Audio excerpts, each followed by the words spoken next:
All right, this question is from Commander X. And the question is, he's from overseas and you want to come to America to play or try to play American football, which is great. It's a good sport. And it's one of those sports that I feel like in the next 30 to 40 years, we won't know what it looks like. We won't know what it's, really, we won't know the utility of it because it's becoming so dangerous. And so, the sports betting and all that, it's just making the sport a little bit weird. So I wouldn't I'm even thinking about like, sheesh, would I really have my kids playing football, all their lives like I did?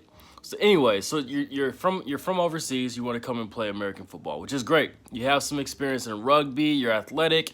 You like to move around. You like to hit people. You're strong, which is great.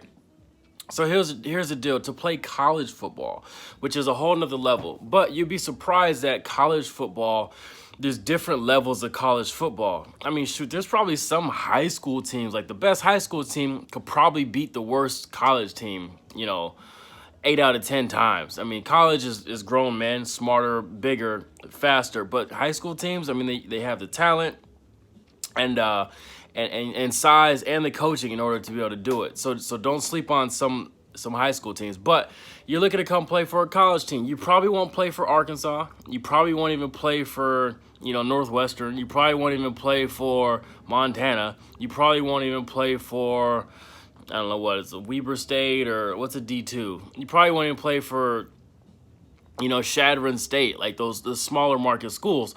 But you might be able to make an NAIA. NAIA, it means it's not in division, it's not division 1, 2, or 3, it's below those, but they do have financial aid for people. And here's the deal. I mean, if you're talking about like med school or grad school, then you can probably try out for a team, make the squad, even if you're paying for school, be a walk-on. Your second, third year might get a little bit of financial aid because you crack the starting lineup because you're working on yourself. I mean, that's one thing I always teach is you got to work on your own game. I mean, that's one thing that everybody should do, and I try to do every day is get a little bit better every day. I wish I would have known that in high school and college and all that, but it's never a bad time to start working on yourself. So every day you're working on yourself, you're making yourself better. And then you get on the team, then you crack the starting lineup, then they get you some money, and now life is good because you're on a football team, you're in America, you're playing American football, and then you can take it from there. The sky's the limit from there.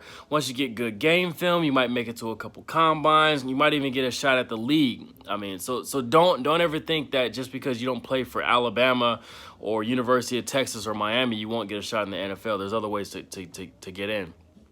But you got to be talented, and you got to have a good game film. So yeah, there's always a way to come from overseas, and if college is your first time playing football, you can walk on. They need more people on their team.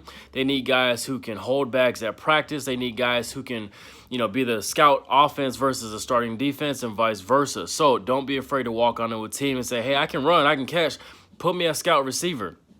You start doing really good there. They go, hey, well, let's give this guy a shot in the game. Let's put him on special teams. Boom, you make a couple of plays. Boom, you crack the starting lineup from there. So thanks for asking the question. Hopefully that helped you out. Feel free to ask any more questions. Tell your boys, tell your homies to ask more questions. I'm always happy to answer them for you. Stay tuned in, man, and I'll see you at the top.